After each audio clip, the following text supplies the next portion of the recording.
எஃபிஃபைட்ஸ் பற்றின டீட்டெயில்ஸ் நம்ம அதை பற்றி ஒரு இன்ட்ரொடக்ஷன் கொடுத்தோம். ஒரு பிளான்ட் சர்ஃபேஸ் மேலே இன்னொரு பிளான்ட் வளருது.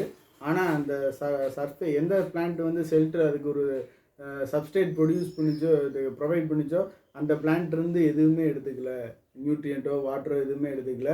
பட் இந்த பிளான்ட் என்ன பண்ணுதுன்னா, அதுக்குன்னு சிறப்பு தன்மை வாய்ந்த வேர்கள் இருக்குது, பஞ்சு மாதிரி இருக்கக்கூடிய வேர்கள், ஸ்பாஞ்சி ரூட்ஸ்னு சொல்லுவோம். இந்த ஸ்பாஞ்சி ரூட்ஸ் மூலியமாக காற்றுல இருக்கக்கூடிய மாய்ச்சர் இதெல்லாம் எடுத்து வச்சுக்கிட்டு அது நியூட்ரியன்ஸை ப்ரிப்பேர் பண்ணி ஃபோட்டோசிந்தசிஸ் பண்ணி வாழுது. அந்த எஃபிஃபைட்ஸ்க்கு நல்ல எக்ஸாம்பிள் வேண்டா. அந்த ஸ்பாஞ்சி ரூட்ஸுக்கு டெக்னிக்கல் டேர்ம் என்னென்னா வெலாமன் ரூட் அப்படின்னு சொல்லுவோம். இந்த வெலாமன் ரூட் பார்த்தீங்கன்னா காற்றுல மாய்ச்சரை உறிஞ்சி கொடுக்குது. இந்த பிளான்ட் பார்த்தீங்கன்னா உனக்கு வந்து வெஸ்டர்ன் காட்ஸில் ரொம்ப ஓங்கி உயர்ந்த மரங்களோட கிளைகளில் அது ஒட்டிட்டு வாழக்கூடியது. இப்போ இதில் என்னென்னா, இந்த ஒட்டிட்டு வாழக்கூடிய பிளான்ட்டு பெனிஃபிட் ஆகுது.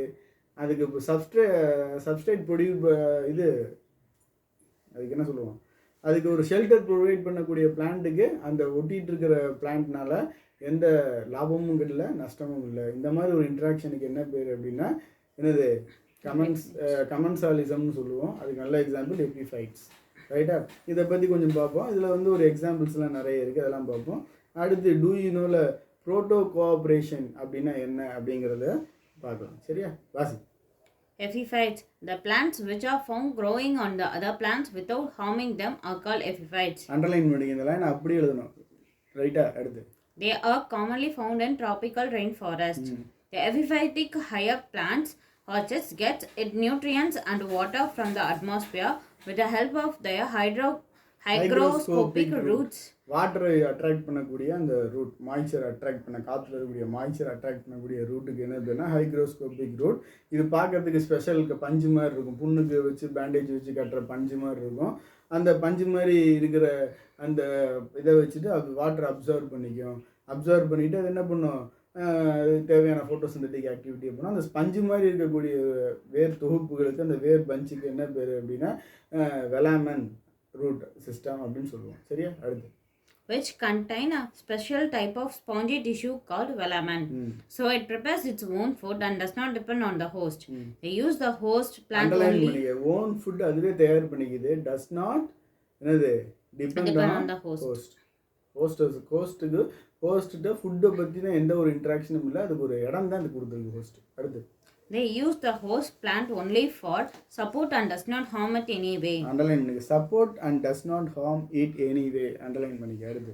Many orchid ferns, lianas, hanging mosses, peperomia. இதெல்லாம் ஊசி இலை காட்டு மரங்கள்னு சொல்லுவோம், கோனிஃபர்ஸ். இந்த கிறிஸ்மஸ் ட்ரீலாம் வைப்போம் இல்லையா, அந்த மாதிரியான வகைகள் தான் இந்த பிளான்ட்ஸ்லாம். ரைட்டாக? அதாவது ஹில் ஸ்டேஷனில் மேலாப்பில் இருக்கக்கூடியது, அதாவது டாப் மோஸ்ட் லேயரில் கீழே அந்த பிளான்ட்டில் ஒட்டிகிட்டு இருக்கக்கூடியது. அடுத்து. Money plant and usnea are some of the examples of epiphytes. Spanish moss, Tillandsia, grows on the bark of oak and pine trees. அடுத்து. Do you know proto cooperation அப்படின்னா மியூச்சுவலிசத்தில் ரெண்டு ஸ்பீசிஸ் பக்கத்தில் வந்து வாழ்கிறதுனால ரெண்டுமே பெனிஃபிட் ஆகுது. கமன்சாலிசத்தில் ஒன்று பெனிஃபிட் ஆகுது பக்கத்தில் வர்றதுனால, ஒன்றுக்கு பாதிப்பும் இல்லை நல்லதும் இல்லை. சரியா? இப்போ புரோட்டோ கோஆப்ரேஷன்றது இது ரெண்டு ஏதோ நிர்பந்தத்தில் இது வந்து சேர்ந்துக்குது பக்கத்தில். ரைட்டா? ஏதோ ஒரு கண்டிஷனில் ஏதோ சேர்ந்துக்கிறதுனால ரெண்டும் சேர்ந்து ஒரு மாதிரி பெனிஃபிட் ஆகுது. இது கண்டிப்பாக இது இருந்தால் இது பக்கத்தில் இருக்கணுன்ற அவசியம் கிடையாது. ஆனால் ஒரு கண்டிஷனில் வந்ததுன்னா ரெண்டுமே பாதிப்பு இல்லாமல் தங்கள் வாழ்க்கையை இம்ப்ரூவ் பண்ணிக்குது. அதுக்கு பேர் புரோட்டோ கோஆப்ரேஷன் பேர். என்னன்றதை பார்ப்போம். Proto cooperation, an interaction between organisms of different species in which both organisms benefit but neither is dependent on the relationship. ஆமாம், இதான் நான் அண்டர்லைன் பண்ணிக்க. ரெண்டு பக்கத்தில் வந்து வாழ்கிறதுனால ரெண்டுக்குமே பெனிஃபிட். ஆனால் இது இருந்தால் தான் அது இருக்கும்னு சொல்ல முடியாது, டிபெண்ட் கிடையாது. ஒரு கண்டிஷனில் வரலாம், இந்த மாதிரி இருக்கலாம், அது வேணால் இருக்கே ஒழிய இந்த மாதிரி பக்கத்தில் கண்டிப்பாக இருக்கணும் அப்படின்ற நெசசிட்டி கிடையாது. சரியா? அடுத்து. Example, soil bacteria or fungi and plants growing in the soil. Negative இன்ட்ராக்ஷன்ல என்ன சொல்லியிருக்கோம், ஒன்று ரெண்டு ஸ்பீசிஸ் பக்கத்தில் வர்றதுனால ஏதாவது ஒரு ஸ்பீசிஸ்க்கு ஒரு பாதகம் வந்து வருதுன்னா அது என்ன சொல்கிறோம், நெகட்டிவ் இன்ட்ராக்ஷன் அப்படின்னு பார்த்தோம். காலையில் நிறைய அனிமல்ஸை வச்சு எக்ஸாம்பிள்ஸ்லாம் சொன்னோம். இப்போ என்னன்றதை பார்க்கலாம். When one of the interacting species is benefited and other is harmed, it is called negative interaction. ஆமாம், ஒரு ஸ்பீசிஸ் வருது பக்கத்தில் வந்து இருக்குன்னா அந்த பக்கத்தில் வரக்கூடிய ஸ்பீசிஸ் வந்து ஒன்று பெனிஃபிட் ஆகுது, இன்னொன்று பாதிப்படையுது அப்படின்னால அது என்னது, நெகட்டிவ் இன்ட்ராக்ஷன் தான். சரியா? அடுத்து Example, predation, parasitism, competition and amensalism. Predation. இதை பற்றி நிறைய எக்ஸ்பிளைன் பண்ணிட்டோம், அதனால் இதை கொஞ்சம் வாசிச்சுட்டு ஏதாவது புதுசாக இருந்தால் மட்டும் எக்ஸ்பிளைன் பண்ணுவேன். ஓகேவா? அடுத்து It is an interaction between two species, one of which captures, kills and eats up the other. The species which kills is called a predator and the species which killed is called a prey. ஆமாம், உண்ணுபவை உண்ணப்படுபவை. ரைட்டா? உண்ணுபவைக்கு பேர் என்னது? அதாவது ஒரு சிங்கம் இருக்குது, மானை வேட்டையாடுதுன்னா சிங்கத்துக்கு பேர் பிரிடேட்டர், மானுக்கு பேர் ப்ரே. புரியுதா? சிங்கம் உண்ணுபவை, மான் உண்ணப்படுபவை. வித்தியாசம் புரியுதா? ரைட்டா? அப்போ உண்ணுபவைக்கு பிரிடேட்டர், உண்ணப்படுபவைக்கு என்ன பேர்? ப்ரே. அடுத்து The predator is benefited while the prey is harmed. ஆமாம், சிங்கத்துக்கு சாப்பாடு கிடச்சி மானுக்கு உசுறு போச்சு, அப்போ ஒன்றுக்கு பெனிஃபிட்டு இன்னொன்றுக்கு ஹார்ம். அப்போ இந்த மாதிரி வந்தாலும் அதெல்லாம் என்னது, நெகட்டிவ் இன்ட்ராக்ஷன். அடுத்து Examples, a number of plants like a Drosera, sundew plants, Nepenthes, pitcher plant, Dionea, Venus flytrap, Utricularia, bladder wort, and Sarracenia are predators which consume insects and other small animals for their food. Insectivorous அல்லது சின்ன animal ஏதாவது போய் இந்த தேன் சிட்டு மாதிரி எலி குஞ்சு மாதிரி ஏதாவது ஒன்று சின்னதாக உள்ளே போச்சுன்னா அதையும் கூட அது என்ன பண்ணி கொன்று அதுலேருந்து இருக்கக்கூடிய ஜூஸை சாப்பிட்டு அந்த உயிர் வாழுது. அப்போ இதில் என்ன ஆகுது, அந்த அனிமல் கொல்லப்படுது, ஆனால் பிளான்ட்டுக்கு லாபம். அப்போ என்ன சொல்கிறோம், இதுவும் என்னது, ஒரு நெகட்டிவ் இன்ட்ராக்ஷன். வாசி. As a source of nitrogen. எதுக்காக பூச்சிகளெல்லாம் கொல்லணும்னா நைட்ரஜன் சோர்ஸ் அந்த பிளான்ட்டுக்கு எடுத்துக்க முடியல, அதுக்கு வேறு எதுவும் பாக்டீரியாவும் ஹெல்ப் பண்ணல. அதனால் என்ன பண்ணுது, ஒரு அனிமல் அந்த அனிமல் ஜூஸை சாப்பிட்றது மூலிமா நைட்ரஜன் அதுக்கு கிடச்சிருது, உறிஞ்சிக்கிறது மூலிமா. சாப்பிட்றதுன்னு சொல்லக்கூடாது, ஆக்சுவலாக அது ஒரு மாதிரி மூடிக்கிட்டு இது பண்ணி எக்ஸ்ட்ராக்ட் பண்ணி அந்த ஜூஸ் மட்டும் எடுத்துக்கும். அதுக்கு பேர் அந்த மாதிரி பூச்சிகளை சாப்பிடக்கூடிய ஒரு தாவரங்களுக்கு என்ன பேர்னா இன்செக்டிவோரஸ் பிளான்ட் அப்படின்னு சொல்லுவோம். சரியா? They are also called as insectivorous plants. அது படம்லாம் கொடுத்துருக்காங்க, நெஃபெண்டஸ் படம் கொடுத்துருக்காங்க பார்த்தியா? இதெல்லாம் நீ சின்ன கிளாஸ்லேயே பார்த்தது தான். அடுத்து Many herbivores are predators. Cattle, camels, goats, etc. frequently browse on the tender shoots of herbs, shrubs and trees. Generally, annuals suffer more than the perennials. ஆண்டு முழுவதும். பெரினியல்னா என்னது, ஆண்டு முழுவதும். ரைட்டா? ஜென்ரலி ஆனுவல்ஸ்னால் ஆண்டு முழுவதும், பெரினியல்னால் சீசன், ஒரு குறிப்பிட்ட ஆண்டில் சில டயத்தில் மட்டும். புரியுதா? அப்போ அந்த மாதிரி வளரக்கூடிய பிளான்ட்டை இது போய் ஓயாமல் மேய்ஞ்சி சாப்பிட்ருச்சின்னு வச்சுக்க. அப்போ அந்த பிளான்ட்டுக்கு இது யார், ஒட்டகமும் இதெல்லாம் ப்ரிடேட்டர். ஆடெல்லாம் பார்த்தீங்கன்னா ஆடாதோடைய தவிர மீதி எல்லா பிளான்ட்டையும் சாப்பிடும். வேப்ப இலையா, நொச்சி இலையா, எந்த இலை போட்டாலும் சாப்பிடும், ஒரே ஒரு இலையை மட்டும் சாப்பிடாது ஆடாதோட. புரியுதா?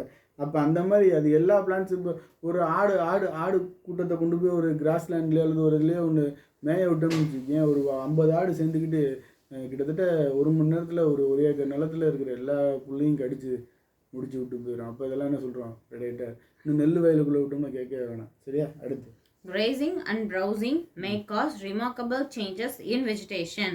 Nearly 25% of all insects are known as phytophagous, feeds on plant sap and the other parts of plants. Stem borer, leaf போரர்லாம் பார்த்துருப்போம். அதெல்லாம் என்ன சொல்கிறோம், ப்ரெடேட்டர் இன்ட்ராக்ஷன் தான். இப்போது சாறு உறிஞ்சி பூச்சிகள் தமிழில் சொல்லுவோம் இல்லையா, நெல்மணி பால் பிடிக்கிற அந்த நெல் மயிர் வேறு டயத்தில் ஸ்டெம்மை ஓட்டை போட்டு ஜூஸை பூரா குடிச்சிருச்சுன்னா அப்போ இந்த இன்செக்ட் என்னது, அந்த பிளான்ட்டுக்கு ப்ரெடேட்டர். சரியா? அடுத்து Many defense mechanisms are evolved to avoid their predations by plants. ஆமாம், இந்த மாதிரி ப்ரிடேஷனால் அந்த பிளான்ட் அஃபெக்ட் ஆகிறதுக்கு நிறைய டிஃபென்ஸ் மெக்கானிசம்ஸ்லாம் இருக்குது. Example, Calotrophes produces highly poisonous cardiac glycosides. Tobacco produces nicotine. Coffee plants produce caffeine. இந்த மாதிரி அந்த கெமிக்கல் சப்ஸ்டன்ஸ் அது ப்ரொடியூஸ் பண்ணுறதுனால அது என்ன பண்ணுது, அதுக்கிட்ட இருந்து தப்பிக்குது. அடுத்து Cinchona plant produces quinine. Hydroxy குளோரோகுயினின் மலேரியா தடுப்பு, கொரோனாவுக்கு கொடுக்கலாம், தடுப்பு மருந்தை கொரோனாவுக்கு கொடுக்கலாம்லாம் நீங்கள் பேசிகிட்டு இருக்கோம்ல, அதெல்லாம் சிங்கோனாலேருந்து எடுக்கிறது தான் ஹைட்ராக்சி குளோரோகுயினின். அடுத்து Thorns of Burgoyne villa, spines of Opinia, Opuntia சோத்துக்கத்தால சப்பாத்தி கல்லி, ரைட்டா? அடுத்து and the latex of cacti also protect them from predators. ஆமாம், அது அதில் ஒவ்வொன்றிலையும் அந்த பால் வடிகிறதா இருக்கட்டும் அல்லது ஒரு ஓடராக இருக்கட்டும் எல்லாமே ப்ரிடேட்டர்லேருந்து தன்னை காப்பாற்றிக்கிறதுக்கான சில டிஃபென்ஸ் மெக்கானிசம். தொட்டால் சுருங்கி படிச்சிருக்கீல்ல, என்ன பண்ணும், இப்போ அங்கே போய் பார்த்தேன்னா டப்புன்னு டங்கின்னு மறைஞ்சிக்கும், ரைட்டா? அதெல்லாம் தப்பிக்கிறதுக்கான ஒரு வழி. இது பிளான்ட் தன்னை காப்பாற்றிக்கிறதுக்கு யூஸ் பண்ணிக்குது. அடுத்து பேராசிட்டிசம் என்ன சொல்கிறோம், வந்த ஒரு ஆர்கானிசத்தினால ஹோஸ்ட் சுத்தமாக சாகலை, பட் அதுலேருந்து கொஞ்சம் கொஞ்சமாக கொண்டு போய் அந்த ஹோஸ்ட்டை காலி பண்ணிச்சு அப்படின்னா அது என்ன சொல்கிறோம், பேராசிட்டிசம். இப்போ டியூபர்குலோசிஸ் வர்றதுனாலையோ வயிற்றில் புழு இருக்கிறதுனாலையோ எண்டோ பேராசைட்ஸ் இருக்கிறதுனாலையோ நம்ம உயிரெலாம் போயிடாது. ஆனால் என்ன பண்ணும், நம்ம நியூட்ரியன்ஸை மட்டும் அதை எடுத்து காலி பண்ணிக்கிட்டே இருக்கும். ஸோ ஆட்டோமேட்டிக்காக பாடி வீக் ஆகும், மற்ற டிசீஸும் சேர்ந்து வரும். சரியா? It is an interaction between two different species in which the smaller partner obtains food from the larger partner. Underline பண்ணிக்க. So the என்னன்னா சைஸ் ரொம்ப முக்கியம். ஒரு பெரிய பார்ட்னர் இருக்காருன்னா, ஒரு இப்போ நம்ம இருக்கோம்னா நம்மளை கம்பேர் பண்ணும்போது எண்டோ பேராசைட் அல்லது இந்த டியூபர்குலோசிஸ் பாக்டீரியா எல்லாமே மைக்ரான் சைஸில் இருக்குது. இது என்ன பண்ணுன்னா, நம்ம இவ்வளோ பெரிய நம்ம உருவத்துக்கு உள்ளே வந்து அலிமெண்ட்ரி கனாலில் செட் ஆகிக்கிட்டு ஒட்டிட்டு என்ன பண்ணுது, சக்கரை மூலியமாக ஒட்டிட்டு நியூட்ரியன்ட் எடுக்கிறதுனால இப்போ லார்ஜர் பார்ட்னர் யார், நம்ம ஸ்மாலர் பார்ட்னர் யார், அந்த ஹூக் வாம் டேப் வாம்லாம் இருக்கு இல்லையா, அது அப்போ என்ன பண்ணுது, அந்த ஸ்மாலர் பார்ட்னர் லார்ஜர் பார்ட்னரை கொஞ்சம் கொஞ்சமாக காலி பண்ணுது. அப்படின்னா என்ன இன்ட்ராக்ஷன், பேராசிட்டிசம். அடுத்து so the parasitic species is benefited while the host species is smaller harmed. partner benefited, larger partner host species என்னது harmed. அடுத்து Based on the host-parasite relationship, parasitism is classified into two types. They are holoparasite and hemiparasite. ஆமாம், hollow பேராசைட்டை ரெண்டாக பிரிக்கிறோம். Hollow parasite டோட்டலாக பேராசைட்டாக இருக்குது, அல்லது ஏதோ ஒரு கண்டிஷனில் மட்டும் அது பேராசைட்டாக இருக்குன்னா அது ஹெமி பேராசைட். வாசி Holoparasites, the organisms which are depend upon the host plants for their entire nutrition are called holoparasites. டோட்டலாக சாப்பிட்றதுக்கு ஒரு லார்ஜர் ஆர்கானிசத்தை சார்ந்து இருக்குது அப்படின்னா அது என்னது, ஹோலோ பேராசைட். அதெல்லாம் டோட்டல் பேராசைட்னு சொல்லுவோம், ரைட்டா? அடுத்து they are also called total parasites. Examples: Cuscuta is a total stem parasite of the host plant, Acacia, Doranta and many other plants. Cuscuta even gets flower inducing hormone from its host plant. Balanophora, அதாவது get flower inducing host பிளான்ட்லேருந்து எதுக்கு அந்த get அந்த ஃப்ளவருக்கு தேவையான hormones from host பிளான்ட்லேருந்து வருது. அடுத்து Orobanche and Rafflesia are the total root parasites found on higher plants. இதில் இந்த plant example பேர்லாம் கொஞ்சம் தப்பு இல்லாமல் எழுதப்பாரு, சரியா? அடுத்து Hemiparasites, the organisms which derive only water and minerals from their host plants while synthesizing their own food by photosynthesis are called hemiparasites. இதுக்கு ஒரு நல்ல விஷயம் சொல்கிறேன்னு சொல்லு. ஹாலோ பேரசைட் அப்படின்னா ஒரு எக்ஸாம்பிள், நம்ம வீட்டில் சாப்பாடு செய்கிறோம், அதை எவனோ ஒருத்தன் வந்து சாப்பிட்டுட்டு கொஞ்சம் சாப்பிட்டு மீதி வச்சுட்டு போயிடுறேன், அது வந்து என்னது, ஹோலோ பேரசைட். ஹெமி பேரசைட் அப்படின்றது என்னென்னா, எவனோ ஒருத்தன் வரேன், நம்ம வீட்டில் இருக்கிற அரிசி பருப்பு எண்ணெய் உப்பு புளியை மட்டும் எடுத்துகிட்டு போயிடுறேன், கொண்டு போய் வச்சு அவன் வச்சு சமைச்சிக்கிறேன். வித்தியாசம் புரியுதா? அப்போ ஹெமி பேராசைட்டில் அந்த ஸ்மாலர் பார்ட்னர் என்ன பண்ணுன்னா ஃபுட்டு தானே தயார் பண்ணுது, ரைட்டா? ஹாலோ பேராசைட்டில் என்ன பண்ணுது, எல்லாத்துக்கும் டோட்டல் ஃபுட்டுக்கு எல்லா தண்ணி இன்னும் எல்லாத்துக்குமே எதை சார்ந்திருக்கு, லார்ஜ் பார்ட்னரை சார்ந்திருக்கு. வித்தியாசம் ரெண்டுக்கு என்னன்னு புரியுதா? அடுத்து they are also called partial parasites. Examples: Viscum and Loranthus are partial stem parasites. Santalum is a partial root parasite. The parasitic plants produce the hostarial roots inside the host plants to absorb nutrients from the vascular tissue of the host plants. நான் இப்போ சொன்னேன்ல, இது மணி பிளான்ட்டில் கூட இந்த behaviour உண்டு. மணி பிளான்ட்டை தென்னை மரத்துலேயோ இன்னொரு மரத்தில் ஏற்றி விடும்பொழுது அந்த மணி பிளான்ட் அந்த கொடிக்கு அடியில் பார்த்தீங்கன்னா ஒரு ரூட் மாதிரி ஒன்று போய் அது என்ன பண்ணுவோம், அந்த மரத்தோட ஸ்டெம்முக்குள்ளே போய் அந்த சாப்பை உறிஞ்சி தான் வளர்ந்துக்கும். சரியா? அதெல்லாம் இருக்குது. அடுத்து competition. It is an interaction between two organisms or species in which both the organism or species are harmed. Competition is the severest in population that has a irregular distribution. Competition is classified into interspecific and interspecific. Interspecific அப்படின்னு அர்த்தம். ஒரே ஸ்பீசிஸ்க்குள்ளே competition. இப்போ யானை கூட்டம் இருக்குன்னா யானை கூட்டத்துக்குள்ளே ஒரு போட்டி. அதில் எது ரொம்ப வலிமை வாய்ந்தது, ரொம்ப இதாக இருக்கோ அது வந்து என்ன பண்ணும், ஒரு விஷயத்தை சாதிக்கும். ரைட்டா? இப்போ இன்னும் யானை கூட்டம் இருக்குது, சிங்க கூட்டம் இருக்குது. ரெண்டுக்கு இடையில யானை கூட்டத்துக்கு சிங்க கூட்டத்துக்கு இடையில ஒரு காம்படிஷன் இருந்ததுன்னா அது என்ன சொல்கிறோம்? இன்டர்ஸ்பெசிஃபிக். சரியா? Interspecific competition. It is an interaction between individuals of the same species. This is competition. Same species underline பண்ணி individuals of the same species. நம்ம ஹியூமனுக்குள்ள காம்படிஷன் இருக்குல்ல, அதெல்லாம் என்னது? Intraspecific competition. அடுத்து This competition is very severe because all the members of species have similar requirements of the food, habitat, pollination, etc. நம்ம பண்ணுறோம்ல, ஒரே அரசு பதவின்னு ஒரே முகத்தில் எல்லாம் சேர்ந்து ஒரே இடத்துல போய் விழுகிறோம்ல, போட்டி போடுறோம் இல்லையா? அரசு பணி தான் வேணும்னு பார்த்தீங்கன்னா இருக்கிற போஸ்டிங் 150 200 இருக்கும். அப்ளிகேஷன் வந்ததை பார்த்தீங்கன்னா 6 லட்சம் 8 லட்சம் வாங்கி. இப்போ பார்த்தியா? இப்போ இதுதான் என்னது? அதனால தான் எக்ஸாம் சிஸ்டமே வந்தது. ஒரு விஷயத்துக்காக நம்ம எல்லோரும் ஒரே இடத்துல போய் இது பண்ணும்போது அது எப்படி நம்ம கொடுக்கறது, ப்ரையாரிட்டி யாருக்கு கொடுத்து எடுத்துக்கிறது, யாரை வேணான்னு சொல்கிறது, அதில் ஒரு தர்மத்தை நிலைநாட்டணும்ல. அதுக்கு தான் எக்ஸாம் சிஸ்டம். எக்ஸாம் வேணான்னே சொல்ல முடியாது. ரைட்டா? செலெக்ஷன் வேணான்றதே சொல்ல முடியாது. புரியுதா? நம்ம இப்போ பிறக்கிறதே காம்படிஷனில் தானே பிறக்கிறோம். எப்படி சொல்கிறோம்? நம்ம தசாவதார படத்தில் சொல்கிற மாதிரி கிட்டத்தட்ட ஒரு ஈஜாக்குலேஷன் பண்ணும்போது ஒரு இன்டர் கோர்ஸ் முடிஞ்சு பார்த்தீங்கன்னா கிட்டத்தட்ட 1 கோடி அதாவது 60 லட்சத்துலேருந்து 1 கோடி விந்தணுக்கள் உள்ளே போகுது. அதில் ஒரே ஒரு ஸ்பெர்ம் ஃபாஸ்ட்டாக ஸ்விம் பண்ணி இருக்கிற போட்டியெல்லாம் ஜெயிச்சு வேகமாக போய் எக்கு அட்டாச் பண்ணும்போது தானே அட்டாச் பண்ணி ஜெயிச்சதுனால தானே நான் பேசிக்கிட்டு இருக்கேன், நீ கேட்டுக்கிட்டு இருக்க. சொல்கிறது புரிஞ்சதா? அப்போ காம்படிஷன்ன்றது நம்ம கரு உருவாகிறதுலேயே வந்துடுது. சரியா? ராசி They also have similar adaptations to fulfill their needs. Interspecific competition. It is an interaction between individuals of different species. In grassland, many species of grasses grow well as there is a little competition when enough nutrients and water is available. During drought shortage of water occurs. A life and death competition starts among the different species of grasslands. Survival in இப்போ ஒரு grassland சிஸ்டத்தில் புல்கள் நிறைய விளையுது, தண்ணி செழிப்பாக இருக்கிற டயத்தில் பிரச்சனை இல்லை. தண்ணி கம்மியாகும்போது வறட்சி காலகட்டத்தில் என்ன பண்ணும் அப்படின்னா அப்போ தான் காம்படிஷன் ஆரம்பிக்கும். ரைட்டா? இந்த கிராஸ் நிறைய தண்ணி எடுக்க ட்ரை பண்ணும், பக்கத்தில் இருக்கிற மற்ற செடி அதை விடாமல் ட்ரை பண்ணும். இதில் யார் ஜெயிக்கிறாங்களோ அவங்க நிற்பாங்க, மீதி அதில் இல்லாதவங்க அந்த தண்ணியை ஹோல்ட் பண்ணக்கூடிய கெப்பாசிட்டி இல்லாத அந்த இடத்துல இருந்து எலிமினேட் ஆகிடுவாங்க. அப்போ இதுதான் என்னது? இப்போ ஒரு கிராஸுக்கு இதுக்கும் உள்ள காம்படிஷன். நம்ம குளிர்காலத்தில் தூங்குற மாதிரின்னு வச்சுக்கேன். குளிர்காலத்தில் நீயே உங்கள் தம்பி அண்ணன் எல்லோரும் படுத்து தூங்குவீங்க. பக்கத்தில் ஒரு போர்வை மட்டும் இருக்கும். நல்லா குளிர் அடிக்கும்போது, குளிர் அடிக்காத வரைக்கும் காம்படிஷன் கிடையாது. குளிர் அடிச்சிருச்சுன்னு வச்சுக்கேன், அந்த போர்வை இவன் இழுக்குன்னு பார்த்தீங்கன்னா கடைசியில் அதுங்க ஒரு இழுபறி நடக்கும் இல்லையா? டக்காஃப் வர மாதிரி அந்த மாதிரி தான் இருக்கும். வாட்டர் வந்து சஃபிஷியண்ட்டாக இருக்கிற வரைக்கும் அங்கே பிரச்சனை கிடையாது.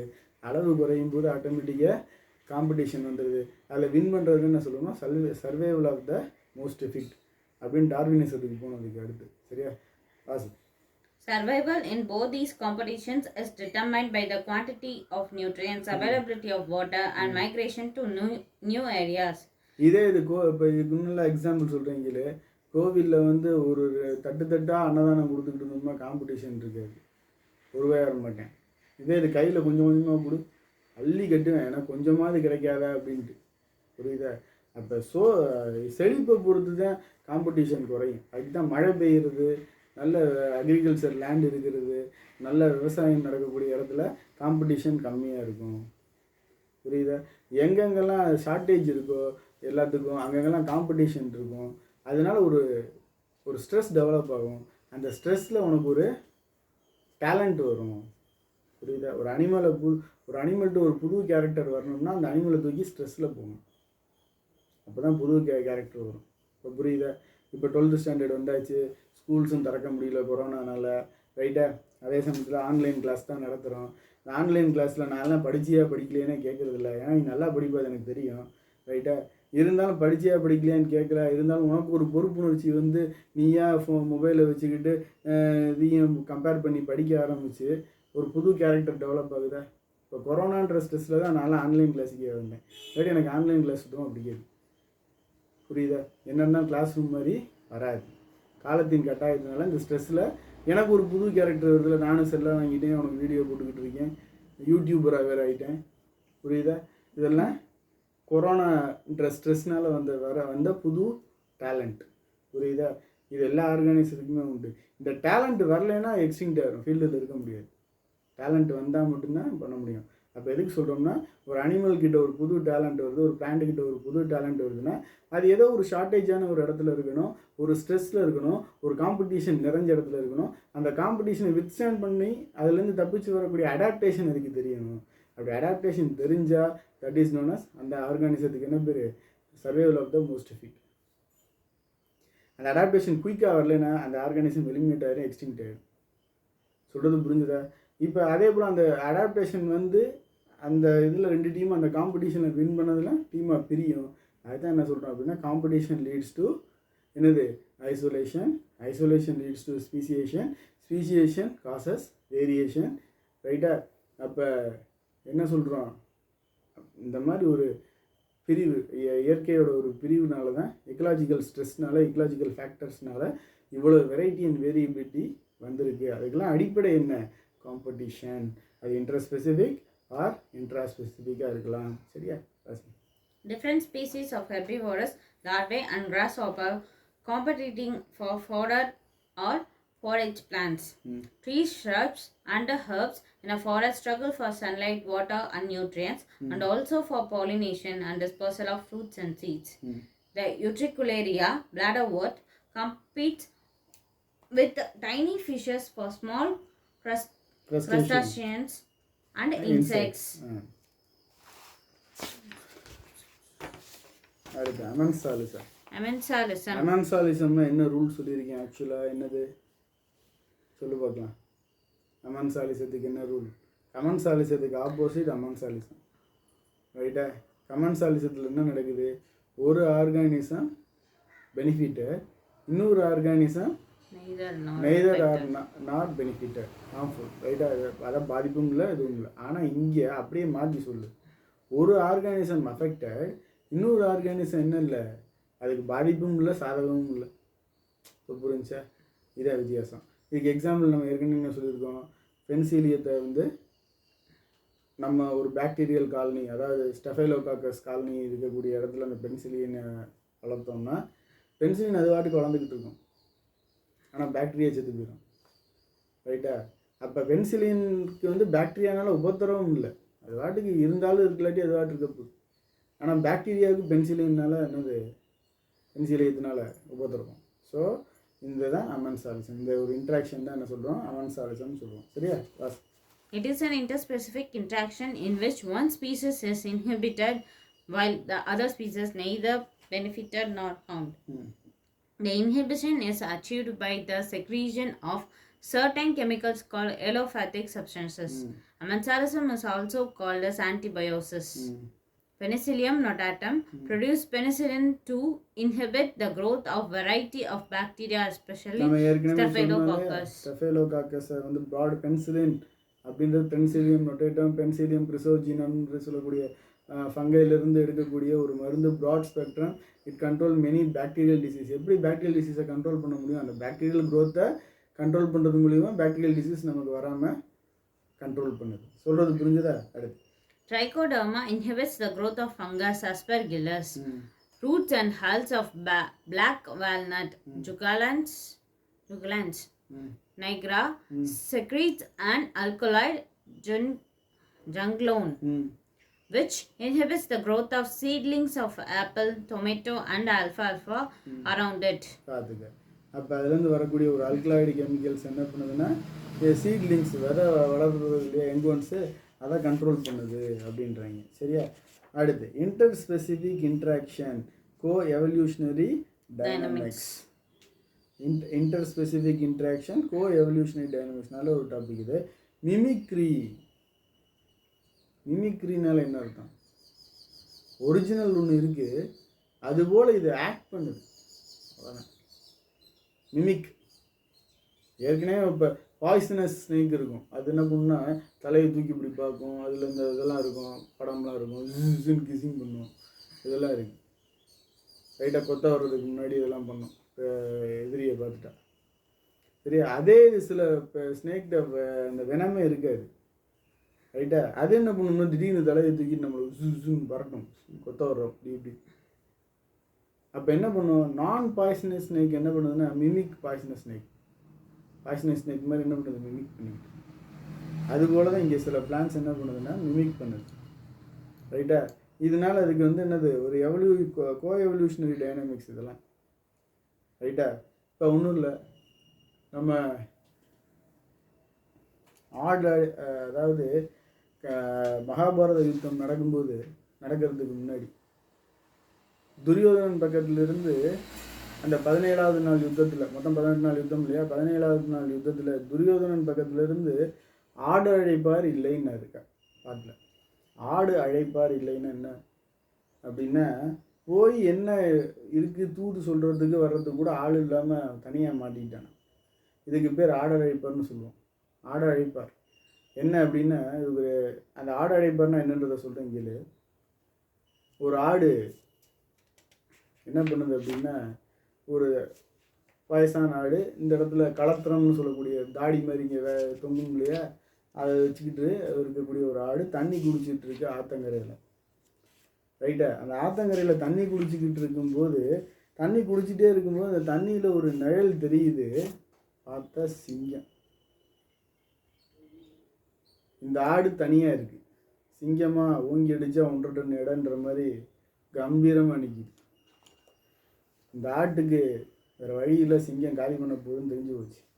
இருந்தாலும் கடைசி முயற்சியாக ஒரு வேலை பார்ப்போம் அப்படின்ட்டு தண்ணி குடிச்சிட்டு பயப்படாத மாதிரி அப்படியே நிமிர்ந்த இதோடு அப்படியே போய் அந்த இடத்துல உட்காந்துட்டு அமைதியாக உட்காந்துருச்சு. சிங்கம் இதை பார்த்துட்டே இருந்து தண்ணி குடிச்சிட்டு ஆடு பக்கத்தில் வந்துச்சு. யூஸ்வலாக சிங்கம் பக்கத்தில் வந்தால் ஆடு என்ன பண்ணும் அப்படின்னா தெரிச்சு ஓடும். இது ஒரு normal behaviour.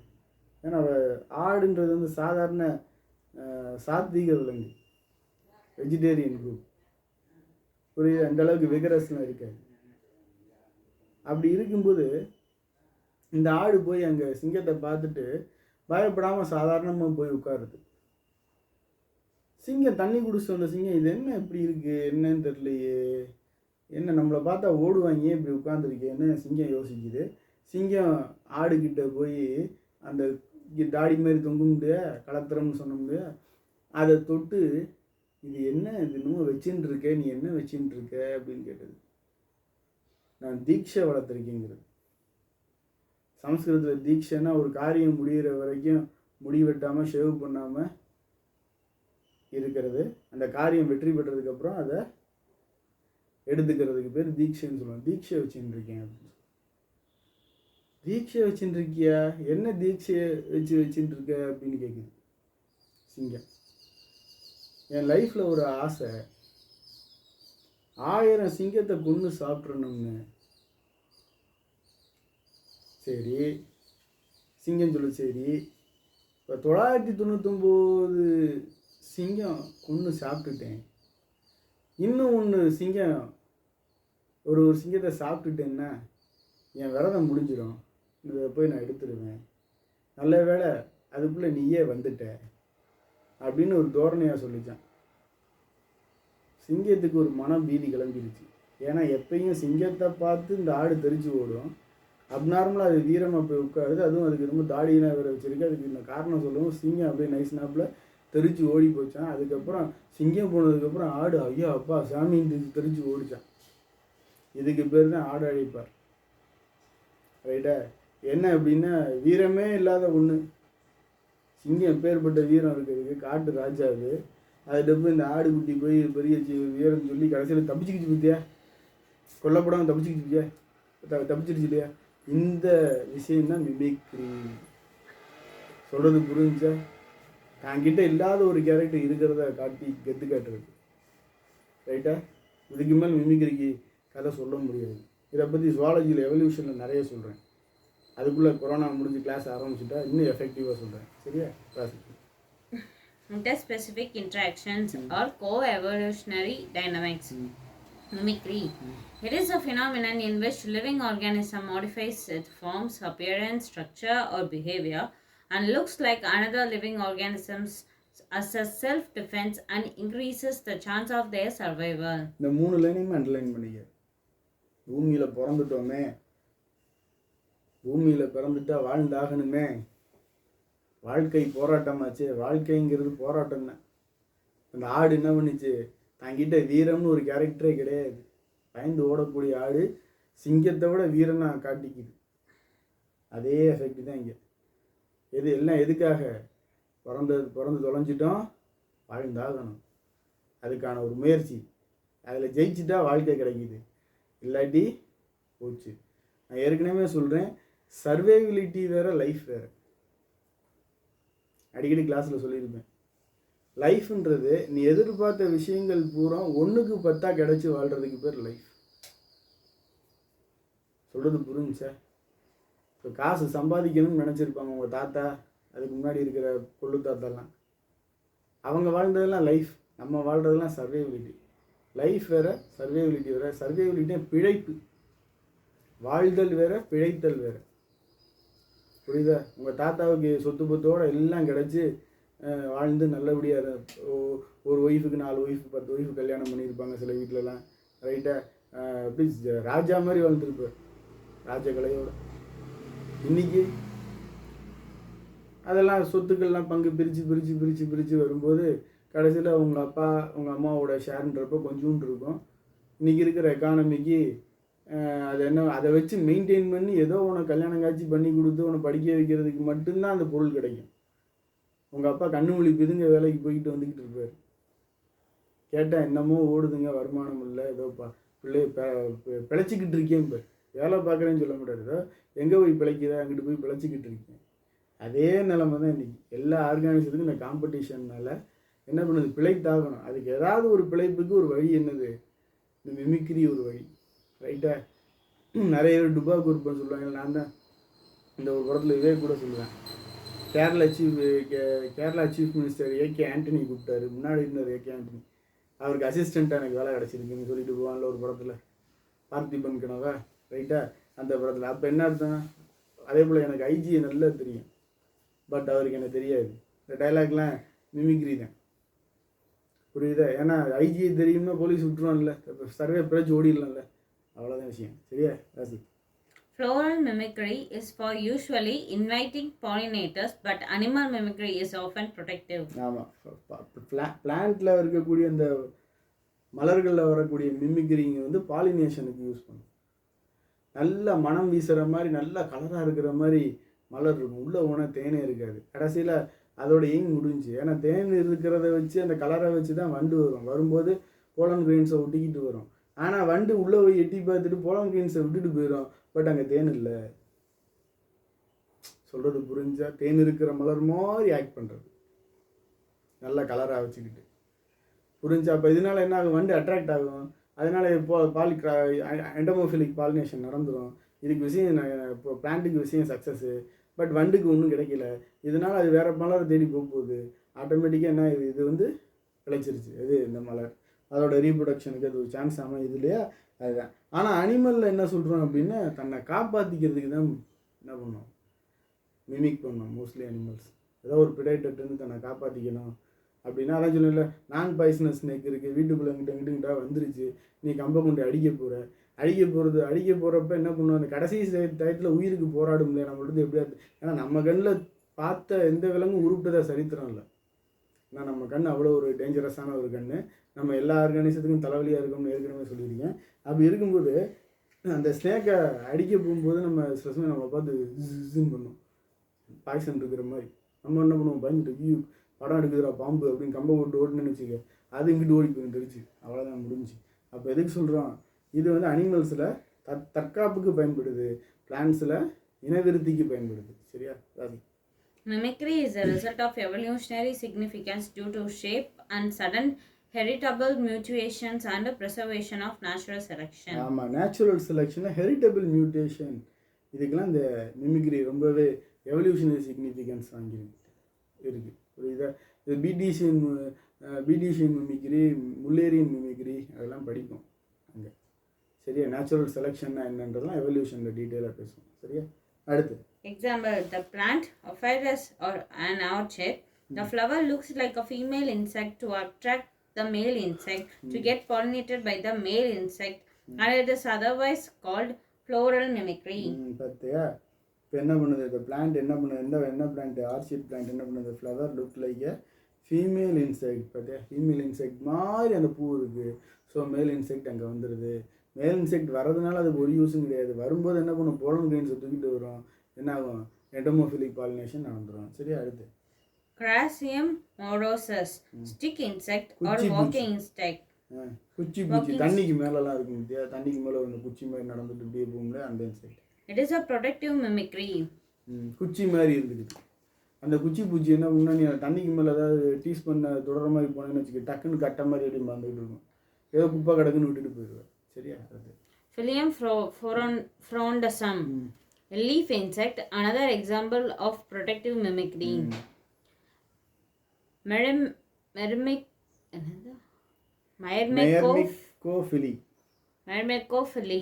Sometimes ants take their shelter on some trees such as mango, lychee, jamun, acacia, etc. These ants act as a bodyguards of the plant against any disturbing agents, and the plants in turn provide food and shelter to these ants.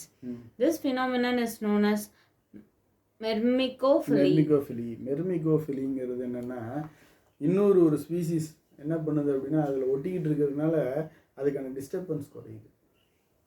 இது என்ன அப்படின்னு சொல்லலாம்னு வச்சுக்கேன். இப்போ அந்த மாமரத்தில் முசுறுன்னு சொல்லக்கூடிய ஒரு red கலரில் ஒரு ஆண்ட் இருக்கும் பார்த்துருக்கியா? நீ போய் பறந்துக்கிட்டு மரத்து மேலே ஏறுறேன்னு அப்படியே காலு கையெல்லாம் பிச்சு எடுத்துரும், கடிச்சு வச்சுருவாங்க. அவ்வளோதான். அதனால் மாமரம் ஏறும்போது பார்த்து ஏறணும். வைக்கணும், குச்சியில் தட்டி பறிக்கலாம், இல்லை கல்லை வெட்டி எரிஞ்சு பறிக்கலாம், அது ஒன்று பண்ணலாம். ஆனால் மரத்தை பிடிச்சி நீ தென்னை மரம் மாதிரி ஏறுறேன், கட்டி தழுவி ஏறி மேலே ஏறி பறிக்கிறேன்.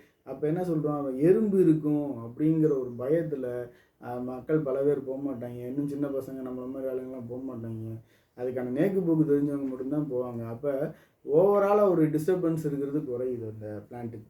இதுக்கு தான் என்ன பேர், மெர்மிகோஃபிலி. சரியா? அடுத்து எக்ஸாம்பிள் அகேஷியா அண்ட் அகேஷியன். இன்னொன்று கூட சொல்லலாம், அந்த தாழம்பூ வாசனைக்கு பாம்பு வரும்பாங்க. தாழம்பூ ஒரு வாசனை நல்ல நறுமணம் இருக்கும். ஆனால் அந்த தாழம்பூவோட இலையோட தன்மை, அந்த அந்த டெம்பரேச்சர், அதுக்கு எல்லாமே அந்த பாம்புக்கு ஏற்ற மாதிரி இருக்கும். அதனால் அதில் போய் நல்ல பாம்பு என்ன பண்ணிக்கும், சுற்றி உட்காந்துருக்கும். ஸோ இதனால் அந்த பூவை பறிக்க போகிறவங்க கொஞ்சம் யோசிப்பாங்க. தாழம்பூ தலையில் வச்சா கூட பாம்பு வரும்பாங்க, அதெல்லாம் வராது. அதை பறிக்கிற இடத்துல கண்டிப்பாக இருக்கும். சரியா? ஏன்னா அந்த பெர்ஃபெக்ட் டெம்பரேச்சர், அந்த கிளைமேட்டிக் கண்டிஷன் அந்த பாம்புக்கு இருக்குது. இதனால் செடிக்கு ஒரு பாதுகாப்பு. இதைத்தான் என்ன டிஸ்டர்பன்ஸ் குறையுது. அடுத்து co-evolution. The interaction between organisms when continuous for generations involves reciprocal changes in genetic and morphological characters of both organisms. This type of evolution is called co-evolution. It is a kind of co-adaptations and mutual change among interactive species. Example, என்ன சொல்றோம்னா, co-evolutionனா சில environmental ஸ்ட்ரெஸ்ஸுக்கு தகுந்தாப்புல அந்த ஆர்கானிசத்தோட external appearance அதில் சில மாற்றங்கள் வந்துடுது.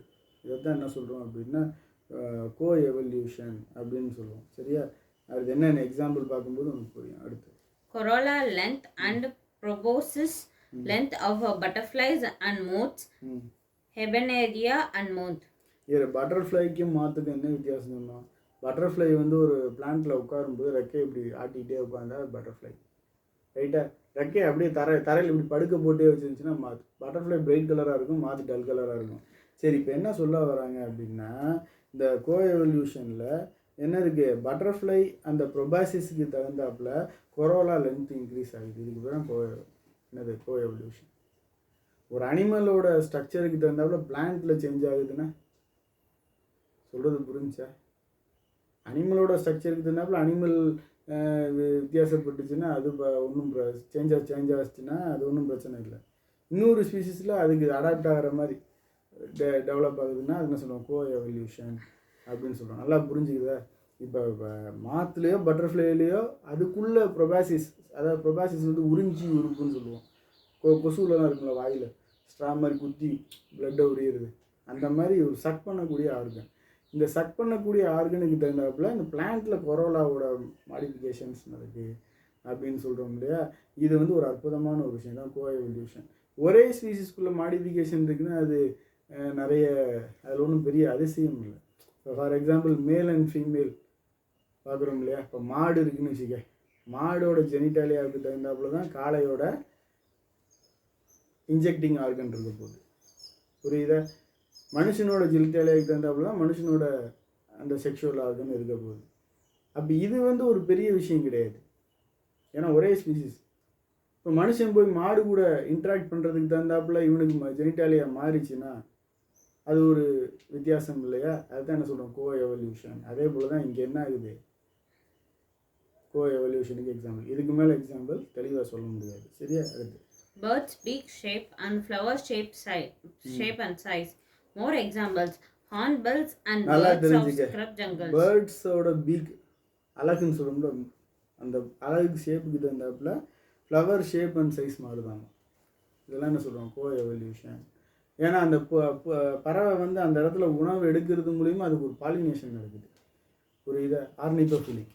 சரியா? அடுத்து more examples: hornbills and birds of scrub jungles, slit size of Pollinia of Apocynaceae, members and leg size of insects. பார்த்துக்க. அடுத்து Chaeromone, released from Pieris rape caterpillar exposed to wild radish gets the capacity to transmit defense induced by predator to progeny of wild radish. Transmission capacity of defense induced by predators to progeny of wild radish. பார்த்தியா?